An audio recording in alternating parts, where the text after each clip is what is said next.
আউয়াল মাসেই নবীজি দুনিয়া থেকে বিদায় নিয়েছেন, অর্থাৎ নবীজির আগমন এবং দুনিয়া থেকে বিদায় দুটি এই মাসেই হয়েছে। সেই হিসাবে সকল মুসলমানের নিকট এই মাসটি বিশেষভাবে স্মরণীয়। কেউ কেউ এই মাসটিকে শুধু আনন্দের মাস হিসাবে, খুশির মাস হিসাবে উদযাপন করে থাকে, যার ফলশ্রুতিতে 12ই রবিউল আউয়ালে নবীজির জন্মবার্ষিকী উদযাপন করে। আল্লাহু আকবার। এটা যদিও প্রসিদ্ধ এবং মানুষ করে থাকে, কিন্তু আসলে এই মাসকে নবীজির জন্মবার্ষিকী উদযাপন করার জন্য দেওয়া হয়নি। সাহাবায়ে কেরাম, তাবেঈন, পরবর্তী যুগের অনেক বিজ্ঞ উলামায়ে কেরাম এই মাসকে নবীজির জন্মবার্ষিকী হিসাবে কখনোই উদযাপন করেননি, বরঞ্চ বহু পরে পরবর্তীতে এই জন্মবার্ষিকীর নামে রবিউল আউয়াল মাসের 12 তারিখকে উদযাপিত হতে থাকে। তাদের যুক্তি মনে হয় এরকম, যারা নবীজির আদর্শ মোতাবেক চলতে বলে, নবীজির জন্মবার্ষিকী পালন করে না, রবিউল আউয়াল মাসের 12 তারিখকে বিশেষ মিলাদ মাহফিলের আয়োজন করে না, তারা বলে কি নবীজির মতো মুখে দাড়ি রাখতে হবে, নবীজির মতো সুন্নত তরিকায় জীবন পরিচালনা করতে হবে, নবীজির মতো সুন্নত তরিকায় মাথার চুল কাটতে হবে, নবীজির মতো পরিবার পরিজনকে তত্ত্বাবধান করতে হবে। এই বিষয়গুলা তারা বলে থাকে, কিন্তু এটা তো পালন করা কঠিন। নবীজির সুন্নত মোতাবেক নিজের জীবন, পরিবার, সমাজ সবকিছু পরিচালনা করা তো কঠিন। আবার এদিকে নবীজির মহব্বত, এটাও মনে মনে দাবি আছে, এটাও প্রকাশ করা দরকার। তাহলে কি করা যায়? তাহলে এমন একটা সিস্টেম বের করতে হবে যে সিস্টেমের মাধ্যমে বোঝা যাবে যে আমি নবীজিকে অনেক মহব্বত করি, যদি আমার মুখে দাড়ি না থাকে। আমি নবীজিকে অনেক মহব্বত করি, যদি আমার মাথার চুল খ্রিস্টানদের মতো। আমি নবীজিকে অনেক মহব্বত করি, যদিও আমার ব্যক্তি জীবন, আমার পরিবার চলে হলো বিধর্মীদের কৃষ্টি কালচার অনুযায়ী। মানে আমার মন মতো সবকিছুই হবে, কিন্তু মাঝখান থেকে প্রকাশ হতে হবে যে আমিও নবীজিকে কি করি, ভালোবাসি। এটা একটা পদ্ধতি বের করতে হবে না? এই পদ্ধতিটা বের করার জন্যই মূলত কিছু স্বার্থান্বেষী মৌলবী তারা এটা আবিষ্কার করে দিল যে সারা বছর তুমি যেভাবেই চলো, সারা মাস তুমি যেভাবেই চলো না কেন, রবিউল আউয়াল মাসের 12 তারিখে বা রবিউল আউয়াল মাসের কোনো একটা তারিখে 2-4 কেজি জিলাপি কিনবা আর একটা মিলাদের আয়োজন করে দিবা। এতেই প্রকাশ হয়ে যাবে তুমি বিশ্ব আশিক রাসূল, তুমি নবীজিকে খুব ভালোবাসো। অথবা অর্থনৈতিক ভালো ব্যবস্থা থাকে, 2-4 খিচুড়ি বা বিরিয়ানি পাকিয়ে এগুলো পার্সেল মানুষকে হাতে হাতে দিয়ে দিবা, আর একটা বড় করে মিলাদ মাহফিল দিয়ে দিবা, যেখানে মাইক দিয়ে দরুদ শরীফ ইত্যাদি পড়া হবে। তাহলে কি হবে? তাহলে প্রকাশ পাবে যে তুমি তোমার সুবিধা মতোই জীবন যাপন করতেছো, কিন্তু মাঝখান দিয়ে তুমিও যে নবীজিকে ভালোবাসো, এটার একটা বহির প্রকাশ হবে। এটা একটা কি হবে? বহির প্রকাশ হবে। প্রকাশ করার একটা তরিকা তো বের করতে হবে। এই থেকেই মূলত এই তরিকাটা বের হয়েছে যে জন্মবার্ষিকী পালন করতে হবে। নবীজির মহব্বত মানেই একটা 2 কেজি জিলাপি কিনে মিলাদের আয়োজন করতে হবে। নবীজির মহব্বত মানেই 1 ডেক খিচুড়ি পাকিয়ে সেখানে দরুদ শরীফের আয়োজন করতে হবে। এটা হলো নবীজির মহব্বত। অথচ নবীজিকে আমার আপনার থেকে শুধু বছরে 1 দিন মহব্বত পাওয়ার দাবিদার, অধিকার রাখেন? নবীজি আমার আপনার থেকে মহব্বত আর ভালোবাসা পাওয়ার অধিকার কি শুধু 1 দিনের জন্য, আধা ঘন্টা 1 ঘন্টার জন্য? তাহলে সারা বছর নবীজির আদর্শের বালাই নেই আমার জীবনে, আমার দেহে, অথচ বছরে 1 দিন জন্মবার্ষিকী মিলাদ মাহফিল করার জন্য উঠে পড়ে লেগে যায়। এতে কি প্রমাণ করতে চায়? যে নবীজি আমার থেকে 1 দিনের ভালোবাসা পাও না, 1 দিন যত টাকা পারি খরচ করে, যত উঁচু আওয়াজে পারি দরুদ শরীফের আয়োজন করে ভালোবাসা নবীজিকে দিয়ে দিলাম, শেষ আমার দায়িত্ব। এরকম কি কোনো বিধান শরীয়তে আছে? তাহলে কেন এটাকে আমরা এত গুরুত্ব দিব? নবীজির উপর দরুদ পড়ার জন্য কেন জিলাপি দিতে হবে? জিলাপি ছাড়া কি দরুদ পড়া যাবে না? নবীজিকে আমরা কি দিয়েছি? নবীজি আমাদের জন্য কাঁদে নাই নাকি জিলাপি চাইছেন? তাহলে আমরা জিলাপি ছাড়া দরুদ পড়তে রাজি হই না কেন? সকলে বলেন সাল্লাল্লাহু আলাইহি ওয়াসাল্লাম। মানে একটা মনে মনে আশা যে আমি মিলাদ পড়া আমার একটা হাদিয়া দিল না, মানে আমি দরুদ শরীফ আমাকে হাদিয়া দিবে না কেন? আমাদেরও আশা, আমরা হুজুর যারা, আমাদের মনে মনে আশা যে আমরা দরুদ শরীফ পড়ে দেবো, মাংনা নাকি? কি আশ্চর্য কথা! এই সামান্য এক টুকরা জিলাপির জন্য নবীজির দরুদ শরীফ বিক্রি, এ কোনো কথা? আল্লাহ আমাদেরকে সহিহ বুঝ দান করেন। তো বহরহাল এই রবিউল আউয়াল মাসে সাধারণত সারা দেশেই বাহিরেও বিশ্বের প্রায় সব জায়গায় মুসলমান যেখানে আছেন তারা নবীজির জীবনী নিয়ে, নবীজির আদর্শ নিয়ে, নবীজির বিভিন্ন সাইট নিয়ে আলোচনা মুযাকারা করে থাকেন, যাতে করে নবীজির প্রতি মহব্বত ভালোবাসা আরো বৃদ্ধি পায়, নবীজির আদর্শ মোতাবেক জীবন পরিচালনা করা সহজ হয়। এজন্যই মূলত করা। আজকে যেহেতু আমাদের রবিউল আউয়াল মাসের প্রথম শুক্রবার, সেই হিসাবেই এই বিষয়ে কিছু আলোচনা করার ইচ্ছা করেছি। তো প্রথম যে কথা সেটা হলো নবীজিকে মহব্বত করতে হবে। নবীজিকে কি করতে হবে? মহব্বত করতে হবে। নবীজি সাল্লাল্লাহু আলাইহি ওয়াসাল্লাম বলেছেন, লা ইউমিনু আহাদুকুম হাত্তা আকুনা আহাব্বা ইলাইহি মিন ওয়ালিদিহি ওয়া ওয়ালাদিহি ওয়ান নাসি আজমাইন। যে তোমাদের, আমার উম্মত যারা আছো, তোমরা ততক্ষণ পর্যন্ত পাক্কা ঈমানদার হতে পারবে না যতক্ষণ পর্যন্ত তোমার কলিজার ভিতরে, তোমার অন্তরের ভিতরে আমি মুহাম্মদুর রাসূলুল্লাহ সাল্লাল্লাহু আলাইহি ওয়াসাল্লামের মহব্বত বেশি না হবে। সবাই বলেন আবার সাল্লাল্লাহু আলাইহি ওয়াসাল্লাম। সবাই বলেন, মাথাটা মুখে বলতে হবে, বলেন সাল্লাল্লাহু আলাইহি ওয়াসাল্লাম। মাথা বাড়ানোর কাজ না, মুখে উচ্চারণ করতে হবে। এটা যদি না থাকে তাহলে পাক্কা মুসলমান হওয়া যাবে না, পাক্কা ঈমানদার হওয়া সম্ভব নয়। এটা জরুরি জিনিস। মনের ভিতরে সব কিছুর থেকে বেশি ভালোবাসা নবীজির থাকতে হবে, এবং সাহাবায়ে কেরাম এই জিনিসটা প্রকাশ করে দেখিয়েছেন, পরিষ্কার প্রকাশ করে দেখিয়েছেন। আল্লাহু আকবার। এক সাহাবী রাত্রিবেলা নবীজির বাড়ির উঠানে এসে হাঁটাহাঁটি করে। নবীজি শুয়ে পড়েছেন, কিন্তু অনুভব করলেন যে উঠানে কেউ একজন হাঁটাহাঁটি করতেছে, পায়চারি করতেছে। তো নবীজি ঘর থেকে বের হয়ে জিজ্ঞাসা করলেন, কে? বললেন, ইয়া রাসূলুল্লাহ, আমি অমুক, নাম বলেছেন। তো বললো, কি ব্যাপার, তুমি এত রাত্রে আমার বাড়ির উঠানে হাঁটাহাঁটি করতেছো, কারণ কি, কি উদ্দেশ্য? তখন ওই সাহাবী বলেন, ইয়া রাসূলুল্লাহ, আমি ঘুমানোর জন্য বিছানায় শুয়েছিলাম, কিন্তু আমার ঘুম আসতেছে না, খুব ছটপট অস্থির লাগতেছে যে আপনাকে এক নজর দেখার জন্য, আপনাকে এক নজর দেখার জন্য খুব ভিতরে অস্থির লাগছে, ছটপট লাগতেছে।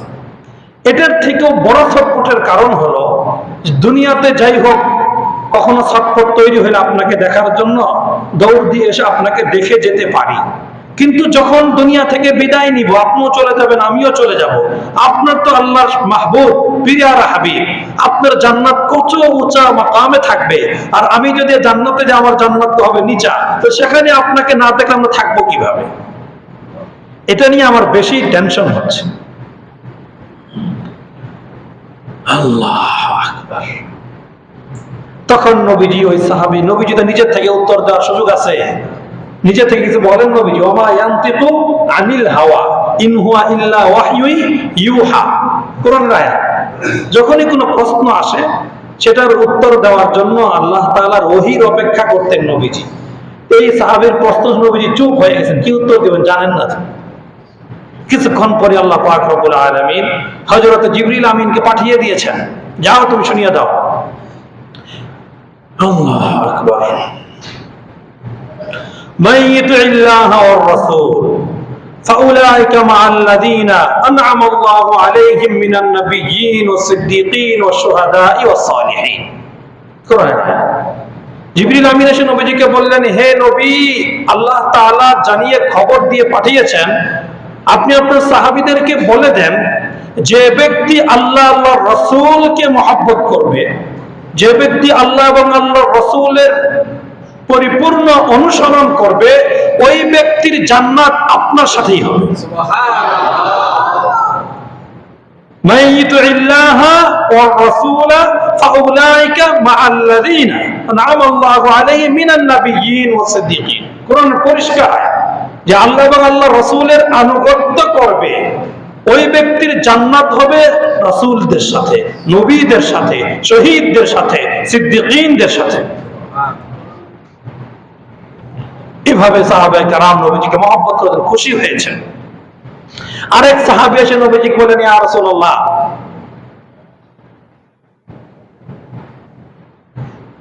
বলেছেন আমার পরকালে কি হবে, কোথায় যাব, কিয়ামত কবে হবে, প্রশ্ন করেছেন।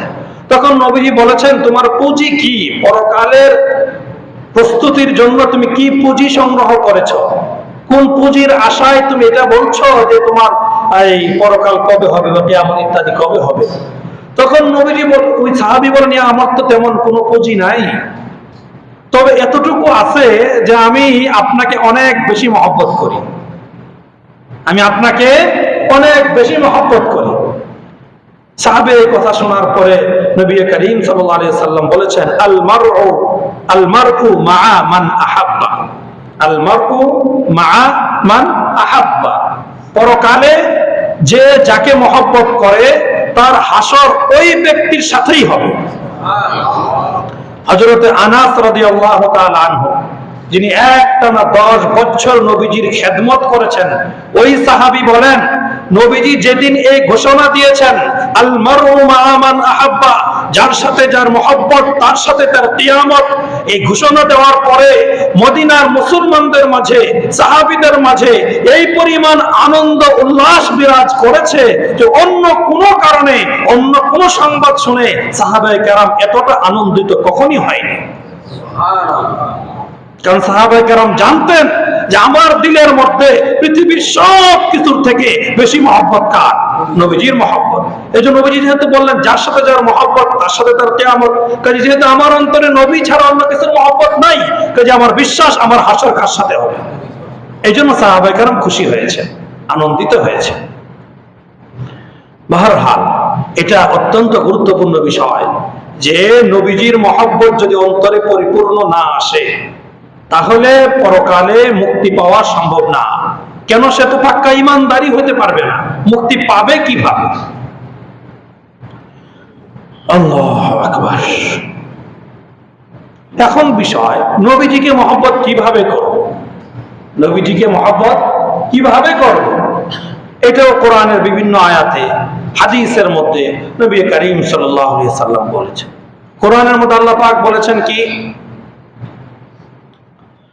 আল্লাহু আকবার, কুল ইন কুনতুম তুহিব্বুনাল্লাহ ফাত্তাবিউনি ইউহিব্বুকুমুল্লাহ ওয়া ইয়াগফির লাকুম যুনুবাকুম ওয়াল্লাহু গফুরুর রহিম। এই আয়াতের মধ্যে আল্লাহ পাক বলেছেন যে তোমরা আল্লাহকে যদি মহব্বত করতে চাও তাহলে আলাম কি করতে হবে? ফাত্তাবিউনি, আমি নবীজি মুহাম্মদুর রাসূলুল্লাহ সাল্লাল্লাহু আলাইহি ওয়াসাল্লামকে অনুসরণ করতে হবে। আর হাদিসের মধ্যে নবীজি বলেছেন কি, মান আহাব্বা সুন্নতি ফাকাদ আহাব্বানি ওয়া মান আহাব্বানি কানা মাই ফিল জান্নাহ। যে ব্যক্তি মান আহাব্বা সুন্নতি, কি অর্থ? যে ব্যক্তি আমার আদর্শকে মহব্বত করবে, আমার সুন্নতকে ভালোবাসবে। নবীজির সুন্নত কি? মেসওয়াক করা নবীজির সুন্নত, রাত্রে ঘুমের আগে ওযু করে ঘুমানো নবীজির সুন্নত, ভাত খাওয়ার সময় সমতল জায়গায় বসে প্লেট এবং বসার জায়গা সমান জায়গায় হয়ে বসে খাওয়াটা নবীজির সুন্নত, সমস্ত খাবার ডান হাতে খাওয়া সুন্নত। অনেকে চা খায় বাম হাতে, যে এটা মনে হয় খাবার না, এটা একটা কি নেশা, এই জন্য এটা কি করে বাম হাতে খায়। ওটা কি খাবার না? কোনো চাটা কি কোনো খাদ্য না? খাদ্য যদি হয়ে থাকে সেটা কি করতে হবে? ডান হাতে খাওয়া নবীজির, বাম হাতে চলবে না। বারহাল সুন্নত তো অনেক আছে। নবীজি বলেন, যদি কেউ চায় আমাকে মহব্বত করতে, তার কাজ হলো কি, মান আহাব্বা সুন্নতি ফাকাদ আহাব্বানি, যে আমার সুন্নত অনুসরণ করলো, আমার সুন্নত গুলোকে আপন করে নিল, নিজের জীবনে একটা একটা করে সুন্নত বাস্তবায়নের চেষ্টা শুরু করে দিল, তাহলে সে, তার এই দাবিটা সঠিক যে সে আমাকে কি করে, ভালোবাসে, মহব্বত করে। মান আহাব্বা সুন্নতি ফাকাদ আহাব্বানি ওমান আহাব্বানি কানা মাই ফিল জান্নাহ। আর যে আমাকে মহব্বত করবে, আগে বলা তার জান্নাত কার সাথে হবে? নবীর সাথেই হবে। এই জন্য নবীজির সুন্নতের অনুসরণ ছাড়া, নবীজির সুন্নত গুলোকে খুঁজে খুঁজে বাস্তবায়ন করা ছাড়া নবীজির মহব্বতের দাবি করাটা ভুল। সুন্নত মানলাম না, শুধু জিলাপি দিয়ে মিলাদ পড়াইলাম আর মনে মনে বললাম নবীজিকে ভালোবাসি আর মহব্বত করি, এটা ভুল কথা। আল্লাহু আকবার। এবার আসি নবীজির কথা, নবীজির কাজ, নবীজির অনুসরণ। অন্য আয়াতের মধ্যে এই সূরায়ে আরাফ, সূরায়ে আরাফ 157 নম্বর আয়াত, 157 নম্বর আয়াতের শেষের দিকে আল্লাহ পাক রব্বুল আলামিন বলে দিয়েছেন, ওয়াল্লাযীনা আমানু বিহি ওয়া আযযারুহু ওয়া নাসারুহু ওয়াত্তাবাউন নূরাল্লাযী উনজিলা মাআহু ফাউলাইকা হুমুল মুফলিহুন। যারা নবীজির ব্যাপারে এই চারটি কাজ করবে, তারাই হলো আল্লাহর কাছে সফল কাম। এটা আল্লাহর ঘোষণা। কি কাজগুলো? এক নম্বর কাজ হলো আল্লাযীনা আমানু বিহি, নবীজিকে নবী বলে, রাসূল বলে বিশ্বাস করা, নবীজির উপর ঈমান আনয়ন করা। এটা তো আমরা আলহামদুলিল্লাহ বিশ্বাস করি, করি কি করি না? সবাই করে আলহামদুলিল্লাহ। নবীজিকে নবী রাসূল বলে কি করা? বিশ্বাস করা মনে প্রাণে, যে উনি আল্লাহর প্রেরিত রাসূল, এতে বিন্দু পরিমাণ কোনো সন্দেহের অবকাশ নেই। এক নম্বর কাজ আল্লাযীনা আমানু বিহি ওয়া আযযারুহু। এরপরে দুই নম্বর কাজ হলো নবীজিকে মর্যাদা দেওয়া, নবীজির মর্যাদা রক্ষা করার জন্য সর্বোচ্চ মেহনত মুজাহাদা বাস্তবায়ন করা। এগুলো করতে হবে, যে আমি নবীজিকে সম্মান দেই, নবীজিকে মহব্বত করি, নবীজির মর্যাদা কিসে নষ্ট হচ্ছে, কার দ্বারা নষ্ট হচ্ছে, এগুলো প্রতিহত করা আমার আপনার দায়িত্ব। দুই নম্বর ওয়াজ্জারু, নবীজির মর্যাদা নষ্ট হয় যে কর্মের দ্বারা, যার দ্বারা, যে ব্যক্তির দ্বারা, যে আদর্শের দ্বারা, ওইটাকে সাধ্যমতো প্রতিহত করাও দায়িত্ব। ওয়ানাসারুহু, তিন নম্বর দায়িত্ব হলো নবীজির আদর্শকে বাস্তবায়নের জন্য সর্বোচ্চ সাহায্য করা, নিজের ঘরে বাস্তবায়নের জন্য, নিজের জীবনে বাস্তবায়নের জন্য, নিজের অধীনস্থদের উপর বাস্তবায়নের জন্য, নবীজির আদর্শ কিভাবে বাস্তবায়ন হয়, নবীজির সুন্দর সুন্দর ফর্মুলা গুলো কিভাবে এগুলো আমলে চলে আসে, এই ব্যাপারে সাহায্য করা, সহযোগিতা করা। টাকা দিয়ে না, শুধু কথা দিয়ে, পরামর্শ দিয়ে, লাইন ধরিয়ে দিয়ে সহযোগিতা করা হলো জরুরি। এটা কয় নাম্বার? তিন নাম্বার। সেটা গ্যাস আসতেছে মনে হয়।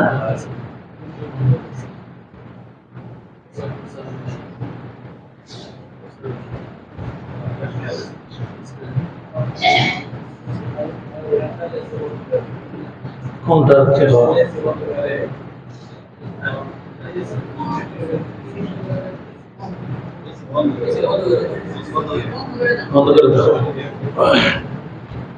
আল্লাহু আকবার। তো বলছিলাম যে তিন নাম্বার কাজ হলো এটা। চার নম্বর কাজ হলো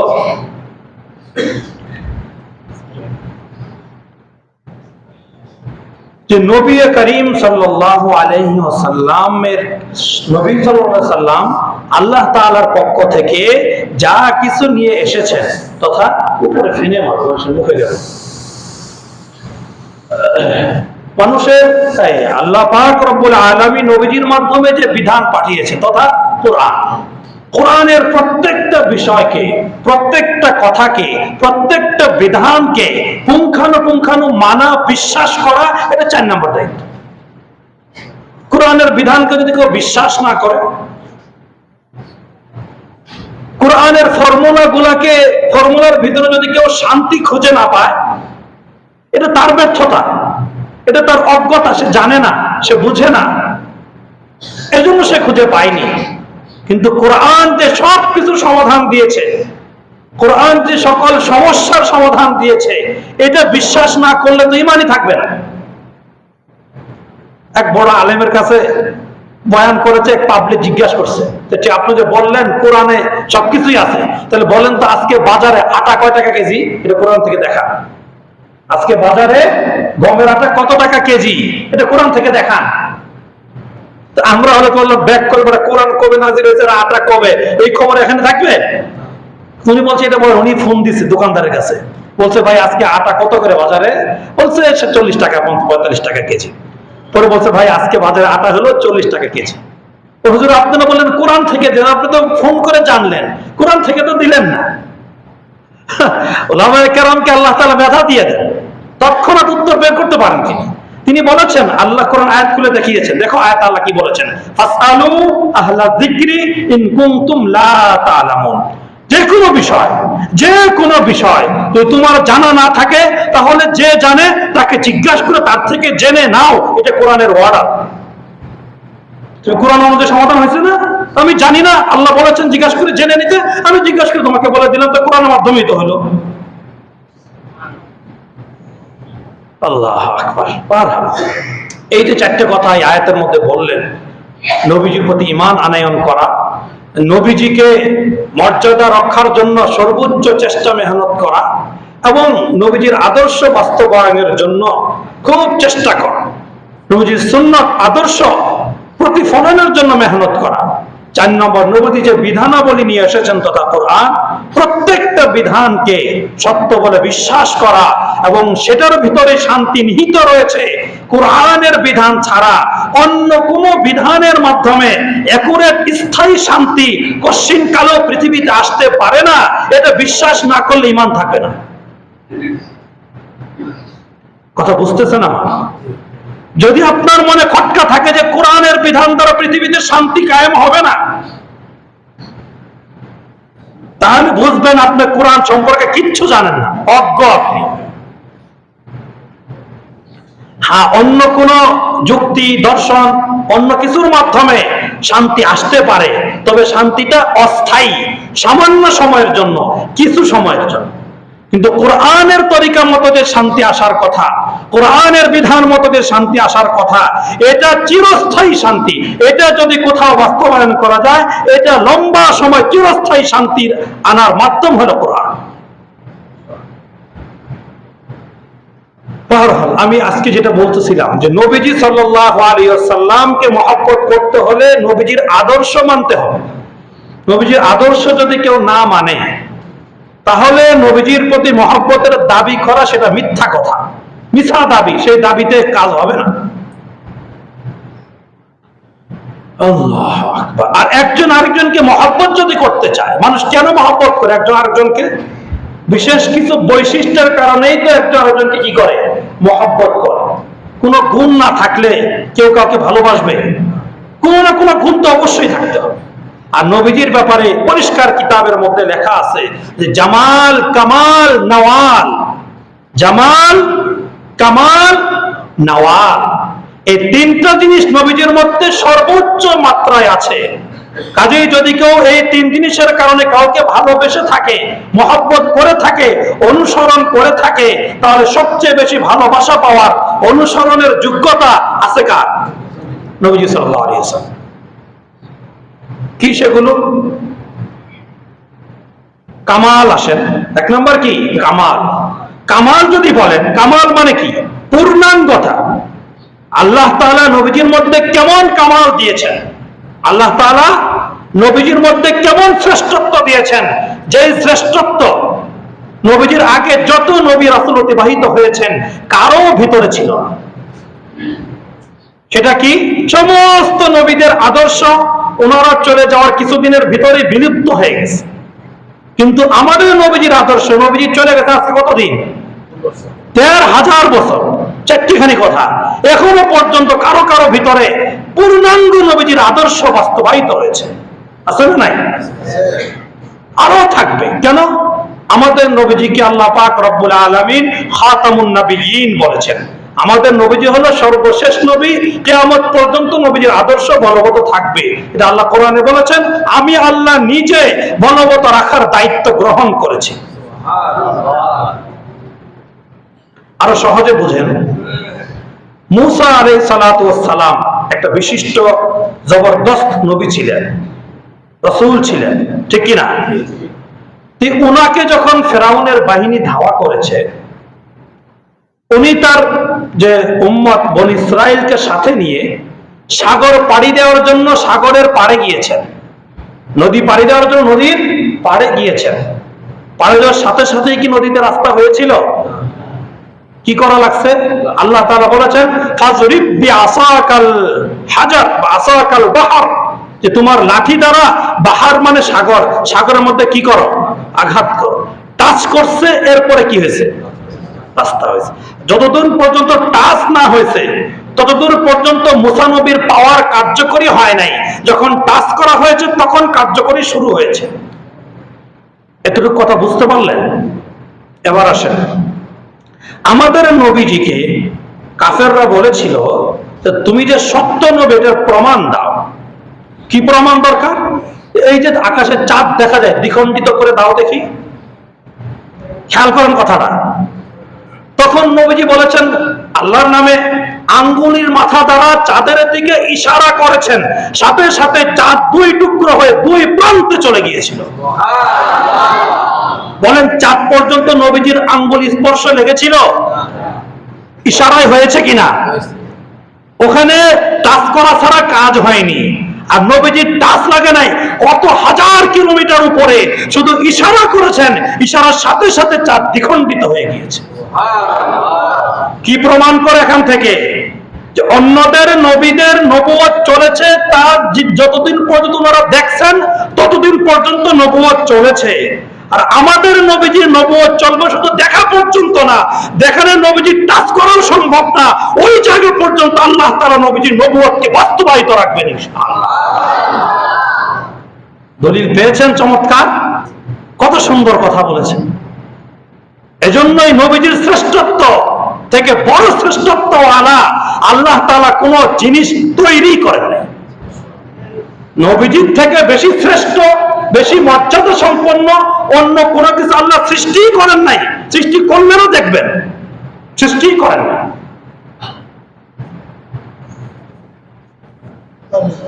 এই জন্য আল্লামা শেখ সাদি রহমতুল্লাহ আলাইহি ফার্সি ভাষায় তার কবিতার বইয়ের মধ্যে লিখেছেন, বাদাজ খুদা বুজুর্গ তুহি বাস কিসসা মুখতাসার।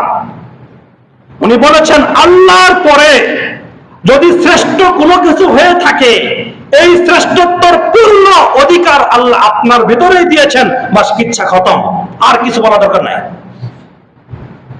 এরকম শ্রেষ্ঠত্ব দিয়ে আল্লাহ পাক রব্বুল আলামিন আমাদের নবীজিকে বানিয়েছেন, আমাদেরকে দিয়েছেন।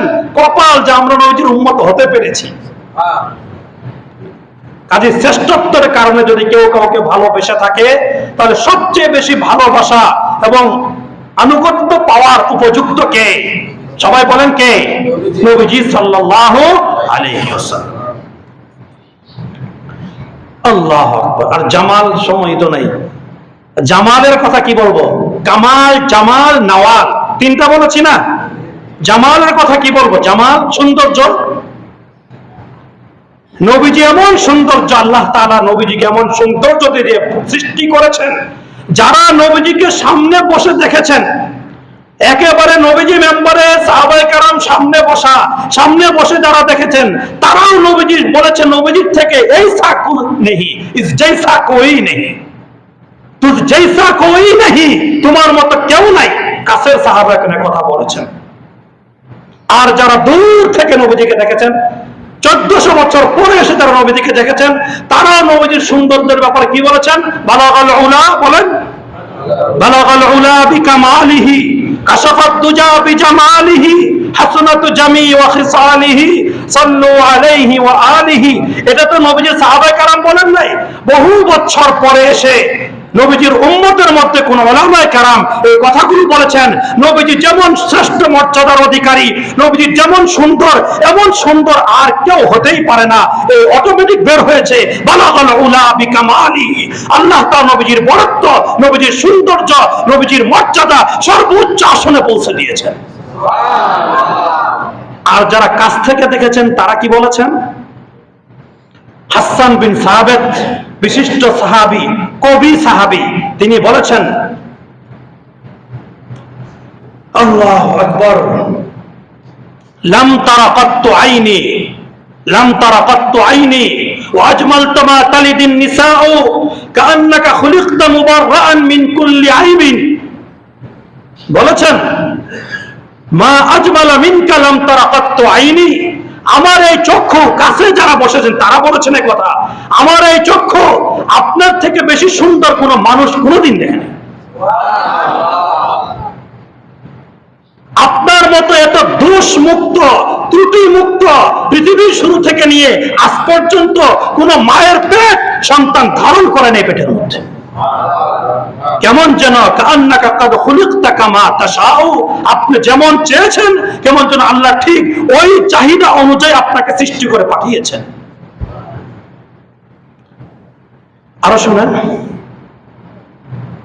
হযরতে সিদ্দিক আকবর রাদিয়াল্লাহু তাআলা আনহু, উনি নবীজিকে ওনার কোলের মধ্যে শুইয়েছেন।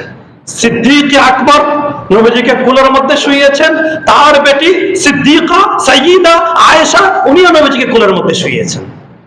দুই সিদ্দিক, বাপ বেটি, নবীজিকে কোথায় শুইয়েছেন? কোলের মধ্যে শুইয়েছেন। আবু বকর সিদ্দিক রাদিয়াল্লাহু তাআলা আনহু নবীজিকে কোলের মধ্যে শুইয়েছিলেন কোথায়? গারে সৌরের মধ্যে হিজরত করে যখন মক্কা থেকে মদিনায় যাচ্ছিলেন, ওই কঠিন সময়ে কোলের মধ্যে মাথা রেখে, নবীজির মাথা কোলে রেখে তিনি এখানে 3 দিন অবস্থান করেছিলেন। তিনি বলেছেন নবীজির সৌন্দর্য থেকে সুন্দর আর কেউ হতে পারে না। আর আম্মা জান আয়েশা রাদিয়াল্লাহু কি বলেছেন? সিদ্দিকা কি বলেছেন? সিদ্দিক বলেছেন কোলে নিয়ে, সিদ্দিকাও নবীজির যখন ইন্তেকালের কাছাকাছি সময় আম্মা জান আয়েশা নবীজির মাথাকে নিজের কোলের মধ্যে রেখে বলেছেন লানা শামসুন ওয়ালিল আফাকি শামসুন, আমারও একটা সূর্য আছে, পৃথিবীর জন্য একটা সূর্য আছে। পৃথিবীর সূর্য উদিত হয় সকালবেলা, আর আমার সূর্য উদিত হয় এশার পরে।